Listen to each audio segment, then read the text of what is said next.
Kita akan melanjutkan topik kita mengenai doa Yosua. Mari kita lihat dulu firman Tuhan dari kitab Yosua pasal 10 ayat 12 sampai ayatnya yang ke-14. Yosua pasal 10 ayatnya yang ke-12 sampai ayatnya yang ke-14. Saya akan bacakan bagi kita semua. Lalu Yosua berbicara kepada Tuhan pada hari Tuhan menyerahkan orang Amori itu kepada orang Israel. Ia berkata di hadapan orang Israel, "Matahari berhentilah di atas Gibeon dan engkau bulan di atas lembah Ayalon."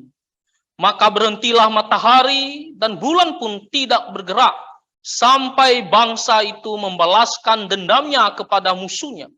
Bukankah hal itu tertulis dalam kitab orang jujur? Matahari tidak bergerak di tengah langit dan lambat-lambat terbenam kira-kira sehari penuh. Belum pernah ada hari seperti itu, baik dahulu maupun kemudian, bahwa Tuhan mendengarkan permohonan seorang manusia secara demikian.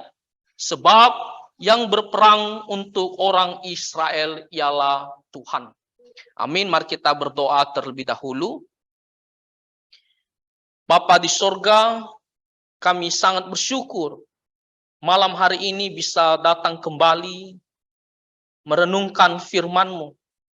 Tuhan, kiranya Engkau pimpin kami dengan Roh Kudus-Mu, supaya kami bisa mengerti firman Tuhan dan membuat kami semakin bertumbuh di dalam mengasihi Tuhan dan juga dalam kehidupan doa kami sehari-hari. Tuhan sertai kami, di dalam nama Tuhan Yesus kami berdoa. Amin. Nah, saudara-saudara, kita akan belajar dari Yosua dalam hal berdoa. Nah, firman Tuhan yang barusan kita bacakan tadi, konteksnya adalah di mana ada sebuah kota bernama Gibeon. Nah, kalau kita melihat di peta, kita akan melihat Yerusalem, lalu di atasnya ada Gibeon, lalu ada Gilgal, dan ada lembah Ayalon di sebelah barat. Jadi Gibeon ini awalnya mereka mengetahui orang Israel itu datang sesuai dengan janji Tuhan, mereka akan menguasai tanah perjanjian, karena itulah janji Tuhan kepada mereka. Dan Gibeon telah mendengar apa yang dilakukan oleh bangsa Israel terhadap kota Yeriko dan juga Ai. Lalu mereka jadi takut, mereka yakin kalaupun mereka berperang melawan orang Israel tidak mungkin menang. Akhirnya mereka membuat cerita yang membuat orang Israel tertipu, dan kalau kita baca secara detailnya, akhirnya mereka mengadakan perjanjian bahwa orang Israel tidak akan menyerang orang-orang Gibeon ini. Dan ketika ketahuan bahwa Gibeon ini sebenarnya salah satu penduduk di tanah Kanan ini, yang mereka sangat kecewa karena mereka sudah membuat perjanjian. Tapi mau tidak mau mereka harus menepati janji mereka karena mereka telah bersumpah atas nama Tuhan bahwa mereka tidak akan menyerang Gibeon ini. Dan apa yang terjadi setelah 5 kerajaan orang Amori, kalau kita membaca di ayat yang kelima, dikatakan 5 raja-raja orang Amori mengetahui bahwa Gibeon ini mereka sudah mengadakan perjanjian kepada orang Israel. Maka apa yang mereka lakukan? Mereka hendak mau menyerang kota Gibeon ini. Mereka mau mengepung, menghancurkan orang-orang Gibeon ini. Dan tentunya Gibeon, mereka takut sekali menghadapi 5 raja orang Amori ini. Dan apa yang mereka lakukan? Dikatakan mereka datang kepada orang Israel di Gilgal. Nah, Gilgal itu dekat Sungai Yordan. Jadi mereka menyeberang lewat Sungai Yordan, lalu mereka sampai ke Gilgal. Disitulah mereka berkemah orang-orang Israel. Dan orang Gibeon ini datang kepada orang Israel di perkemahan di Gilgal. Tujuannya apa? Tujuannya adalah untuk meminta perlindungan dari orang Israel. Mereka mengatakan, kalian telah mengadakan perjanjian bahwa kalian akan melindungi kami. tidak akan membiarkan kami dihancurkan. Maka sekarang tepatilah janji kalian. Mendengarkan laporan dari orang-orang Gibeon ini, tentunya orang Israel, mereka mau menepati janji mereka. Lalu apa yang dilakukan Yosua? Mereka pergi ya berperang melawan 5 raja orang Amori ini. Dan dikatakan bahwa Tuhan menyertai mereka, bahkan kita melihat kalau kita baca secara detail, Tuhan juga ya menurunkan batu-batu dari langit untuk membunuh orang-orang Amori ini. Dan dikatakan ketika mereka berperang lama, sampailah kita di ayat yang ke-12. Nah, di situ dikatakan Yosua berbicara kepada Tuhan pada hari Tuhan menyerahkan orang Amori itu kepada orang Israel. Nah, berbicara di sini memiliki makna bukan sebatas dia berkata-kata, tetapi di sini berbicara maksudnya adalah dia berdoa kepada Tuhan. Dari mana kita tahu? Kalau kita melihat di ayat yang ke-14, di situ dikatakan bahwa Tuhan mendengarkan permohonan seorang manusia. Permohonan itu berarti apa? Yosua sebelumnya dia datang berdoa kepada Tuhan. Salah satu penafsir di dalam sejarah gereja yaitu John Calvin, dia mengatakan bahwa ceritanya bahwa Yosua datang terlebih dahulu kepada Tuhan, berdoa kepada Tuhan, memohon izin pertolongan daripada Tuhan, dan Tuhan mendengarkan doanya dan dia mengizinkan Yosua untuk memerintahkan matahari dan bulan berhenti. Jadi di sini kita melihat Yosua, dia datang berdoa kepada Tuhan. Dan apa yang dia mohonkan kepada Tuhan, ini adalah sesuatu yang ajaib. Ya, orang mengatakan ini adalah mujizat. Ya, hal supernatural. Ada yang mencoba mengatakan bahwa kita tidak boleh menafsirkan cerita ini secara hurufiah. Jadi mereka tidak percaya bahwa benar-benar terjadi. Bahwa matahari berhenti, bulan berhenti. Saudara-saudara, ayat ini kita harus tafsirkan secara hurufiah, bukan secara alegoris. Kenapa? Karena ini bukan kitab puisi yang banyak metaforanya. Ini adalah kitab sejarah. Kitab sejarah, maka kita harus tafsirkan dia secara hurufiah. Dan apa yang dia minta di sini, dikatakan di ayatnya yang ke-12, ia berkata di hadapan orang Israel, matahari berhentilah di atas Gibeon, dan engkau bulan di atas lembah Ayalon. Jadi kalau kita melihat tadi saya sudah gambarkan, ya kalau kita pergi selidiki peta, ya di sini Gilgal, di sini Gibeon, dan di sini lembah Ayalon, lebih ke dekat ke barat, ya. Lalu di bawahnya ada Yerusalem. Dan di situ dikatakan berhentilah matahari dan berhentilah bulan, jangan bergerak. Nah, ketika mereka sedang berperang, ternyata matahari itu sebentar lagi akan terbenam. Dan kalau terbenam, itu berarti akan terjadi kegelapan. Mereka akan kesulitan dalam berperang. Tidak cukup waktunya. Maka Yosua melihat hal itu. Dia datang berdoa supaya Tuhan ya berkehendak mengabulkan doanya agar matahari berhenti, tidak bergerak, lalu bulan juga berhenti. Nah, di sini Alkitab menulis dalam pandang manusia. Kalau kita melihat ilmu pengetahuannya, bahwa bukan matahari yang mengelilingi bumi, tetapi bumi yang mengelilingi matahari. Tapi kalau kita melihat di dalam Alkitab, kadang-kadang Alkitab itu dia menjelaskan sesuatu dalam pandangan manusia.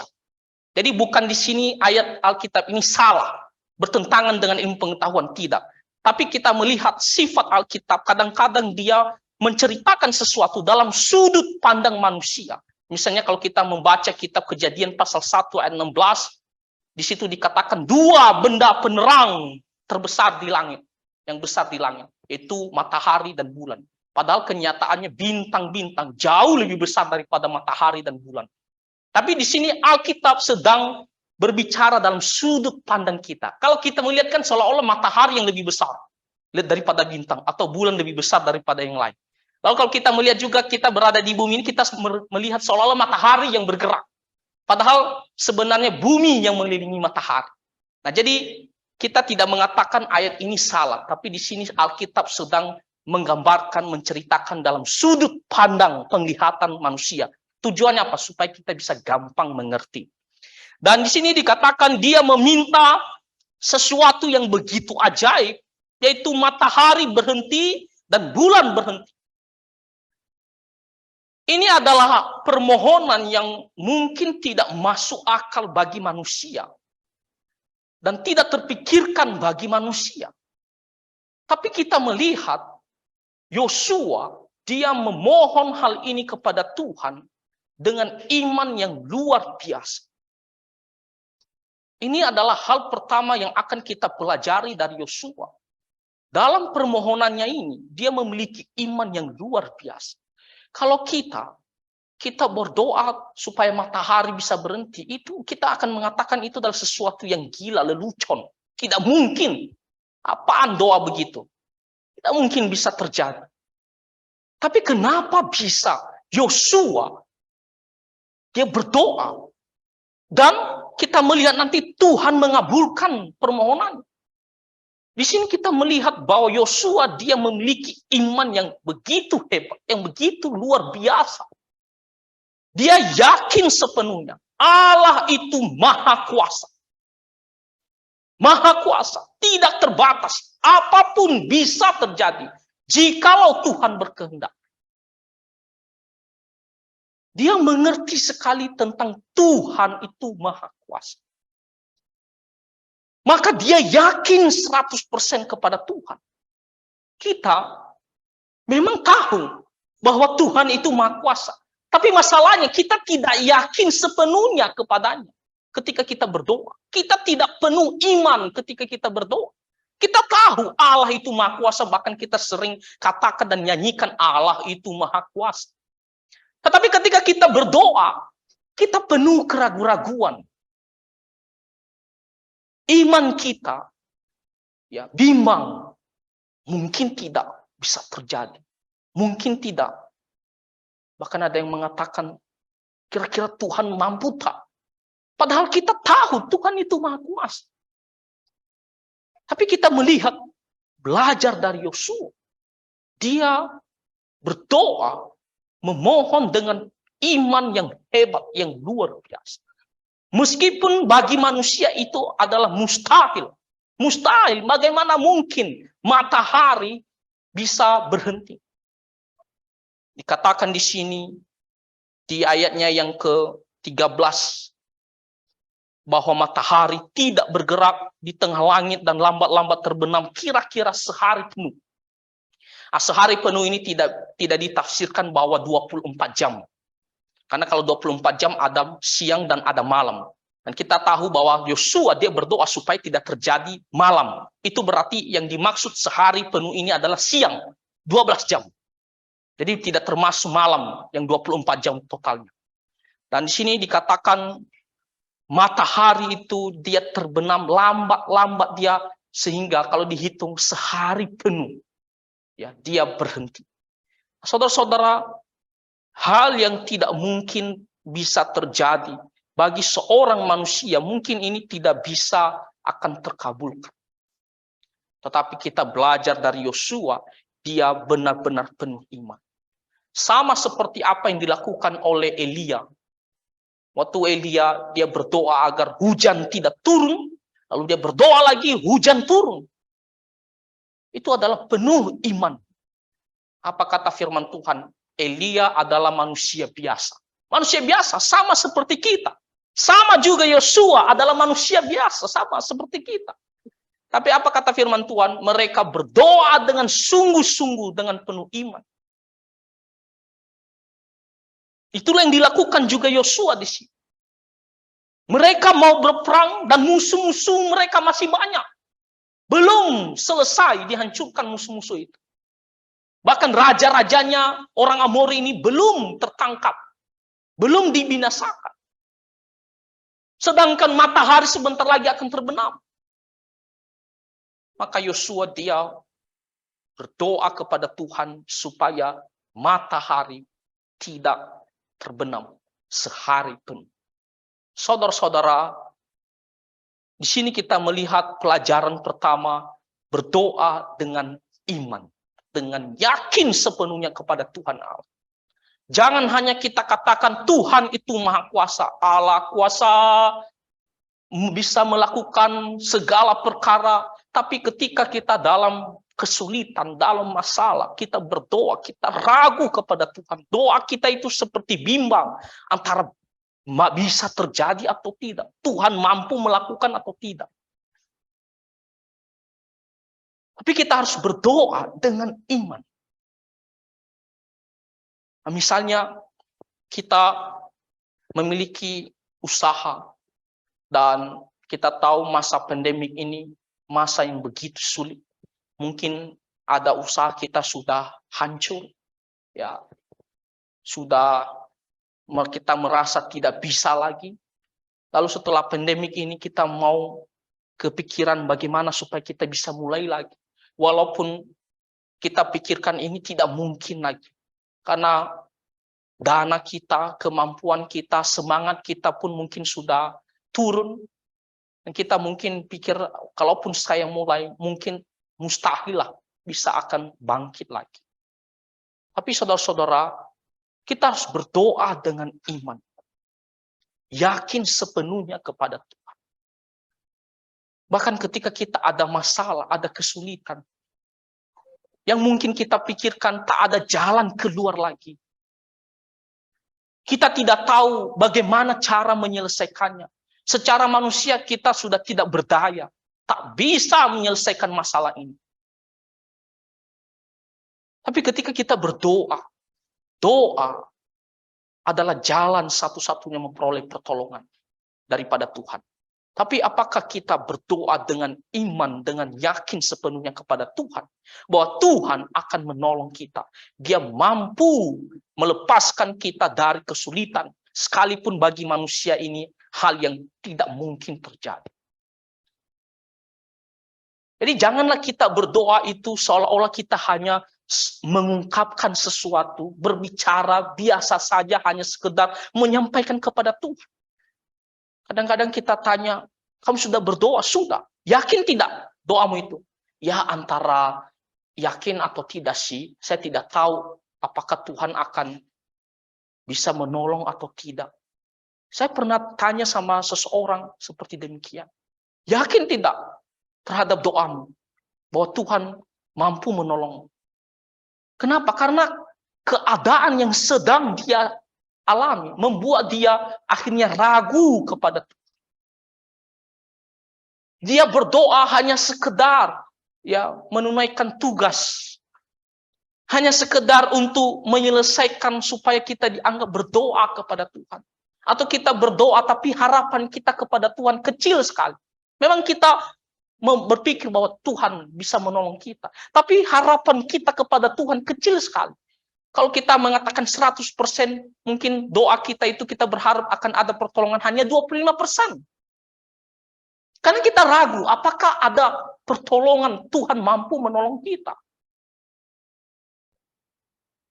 Memang ada dalam hati kita, oh Tuhan menolong kita. Tetapi iman kita, ketika kita berdoa, kecil sekali.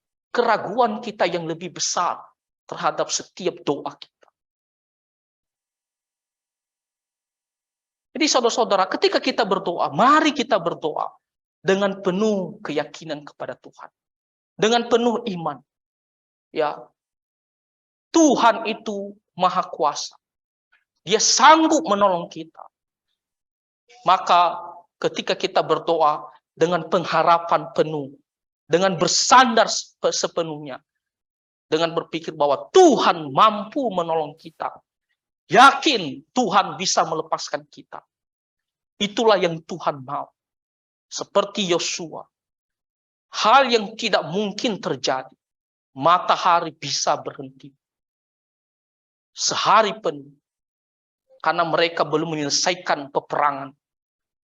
Tapi dikatakan di sini, di hadapan orang Israel. Dia mau tunjukkan kepada orang Israel. Lihat, Tuhan itu maha kuasa. Dia yakin sepenuhnya. Dia memerintahkan matahari tidak terbenam. Jadi pelajaran pertama adalah berdoa dengan iman, dengan penuh keyakinan, tanpa ragu-ragu. Pelajaran kedua bagi kita dari doa Yosua ini, yaitu berdoa sesuai dengan kehendak Tuhan. Memang kita berdoa dengan iman, tapi kalau kita berdoa, menyampaikan doa kita hanya semata-mata untuk memuaskan nafsu kita, hanya semata-mata untuk kesenangan kita. Kalau itu tidak sesuai dengan kehendak Tuhan, Tuhan pun tidak akan mendengarkan. Yosua di sini, dia berdoa sesuai dengan kehendak Tuhan. Kalau kita melihat di ayat yang ke-8, Tuhan mengatakan, janganlah takut kepada mereka, sebab aku menyerahkan mereka kepadamu. Tidak seorang pun dari mereka yang akan dapat bertahan menghadapi engkau. Yosua, dia mengetahui secara jelas kehendak Tuhan, bahwa mereka harus pergi mengalahkan kerajaan orang Amori ini. Ini adalah kehendak Tuhan. Dan bahwa Tuhan berkehendak akan menyertai dan memberikan mereka pertolongan. Jelas sekali Yosua tahu akan hal ini. Bahwa orang-orang Amori ini sudah tergenapi dosa mereka. Mereka harus dibinasakan. Mereka dalam peperangan di sini, Yosua mengetahui inilah kehendak Tuhan. Bahwa mereka harus mengalahkan kerajaan orang Amori. Tak boleh satu pun lolos, dikatakan di sini. Ya, di ayat yang ke-8, aku akan menyerahkan mereka kepadamu. Tidak seorang pun dari mereka yang akan dapat bertahan menghadapi engkau. Dan tidak akan seorang pun yang bisa lolos dari hadapan orang Israel. Inilah kehendak Tuhan. Yosua tahu. Makanya ketika dia berdoa, dia memohon dengan iman, dan dia tahu bahwa ini adalah kehendak Tuhan. Kalau kita baca di ayat ke-14 dikatakan, Tuhan mendengarkan permohonan seorang manusia secara demikian. Tuhan mendengarkan. Kalau Tuhan tidak berkehendak, Tuhan tidak akan mendengarkan permohonan daripada Yosua ini. Tapi karena Tuhan memang berkehendak, dan Yosua tahu akan hal itu. Ini adalah sesuatu yang benar di mata Tuhan dan yang memuliakan nama Tuhan. Supaya sesuai dengan kehendaknya orang Israel bisa mengalahkan bangsa-bangsa ini. Dan dia memohon dan Tuhan mengabulkan. Saudara-saudara, ini juga pelajaran kedua bagi kita. Berdoa sesuai dengan kehendak Tuhan. Jadi jangan hanya bilang, saya yang penting berdoa dengan iman, pasti akan terkabulkan. Kalau doa kita itu sesuatu yang tidak sesuai dengan kehendak Tuhan, semata-mata hanya untuk menyenangkan diri kita. Misalnya, kita berdoa, Tuhan, jadikanlah saya kaya raya, punya banyak uang, punya banyak mobil, supaya saya bisa senang. Saya beriman, Tuhan pasti kasih. Memang beriman, sungguh-sungguh, yakin sepenuhnya. Tapi apa yang kita doakan bukanlah kehendak Tuhan. Bukan itu yang Tuhan mau. Tidak sesuai dengan kehendak Tuhan. Bagaimana Tuhan akan mengabulkan terhadap doa kita itu? Tuhan pun tidak akan mendengarkan doa kita. Sekalipun kita beriman sungguh-sungguh, kalau kita doanya adalah sesuatu yang bertentangan dengan kehendak Tuhan. Kalau doa kita hanya semata-mata untuk kesenangan kita, kemuliaan kita sendiri, bukan untuk memuliakan nama Tuhan, Tuhan pun tidak akan menjawab doa kita. Tadi yang pertama berdoa dengan iman. Tapi yang kedua berdoa sesuai dengan kehendak Tuhan. Kita harus pikirkan, apakah yang saya minta ini adalah sesuai kehendak Tuhan? Apakah hal ini berdosa di hadapan Tuhan? Apakah hal ini bertentangan di dalam firman Tuhan? Apakah doa saya ini semata-mata untuk memuliakan nama Tuhan? Atau semata-mata hanya untuk kepentingan saya sendiri? Meskipun kita yakin, saya dengan yakin sepenuhnya, Tuhan Allah Maha Kuasa, Dia sanggup menolong saya, mendengarkan doa saya. Tetapi kalau itu doa bukan untuk memuliakan nama Tuhan, Tuhan pun tidak akan dengarkan. Yosua, dia tahu kehendak Tuhan. Dia berdoa sesuatu yang pada akhirnya untuk kemuliaan nama Tuhan. Supaya bangsa ini, musuh-musuh orang Israel ini benar-benar kalahkan.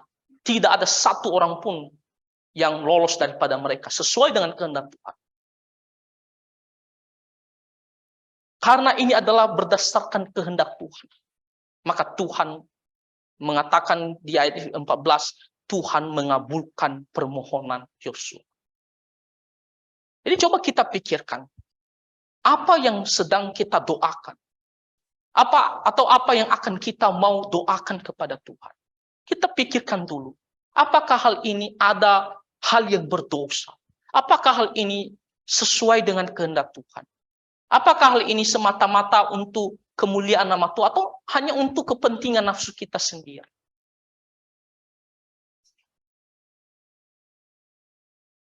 Ada yang pernah saya dengar seorang pemuda, dia berdoa, dia bilang, saya ada ketemu seorang perempuan. Saya berdoa supaya dia bisa menjadi jodoh saya. Tapi perempuan ini adalah orang yang tidak percaya Tuhan. Orang yang tidak percaya kepada Tuhan.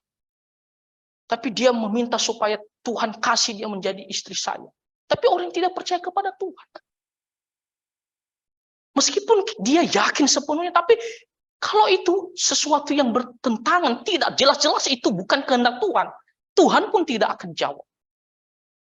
Bagaimana Tuhan akan mengabulkan doa pemuda ini? Padahal jelas sekali Tuhan melarang, jangan mencari pasangan yang tidak seimbang. Yang tidak seiman. Inilah yang kita pelajari.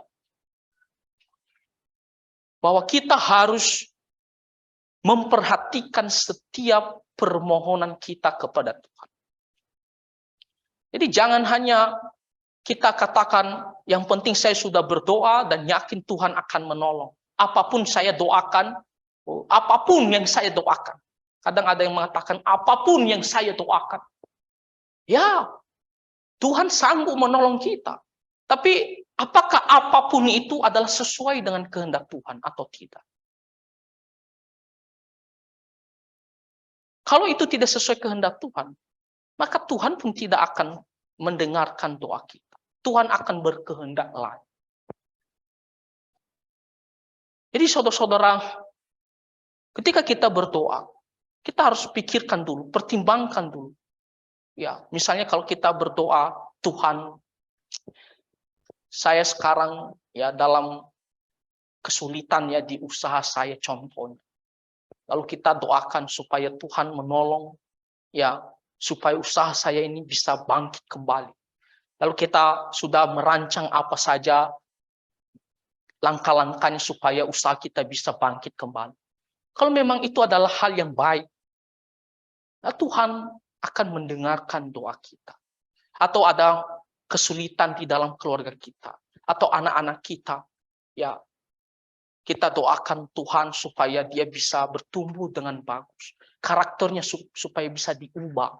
Ya mungkin dia nakal sekali. Kalau sesuatu doa yang berkehendak, yang sesuai dengan kehendak Tuhan, maka Tuhan akan menolong kita.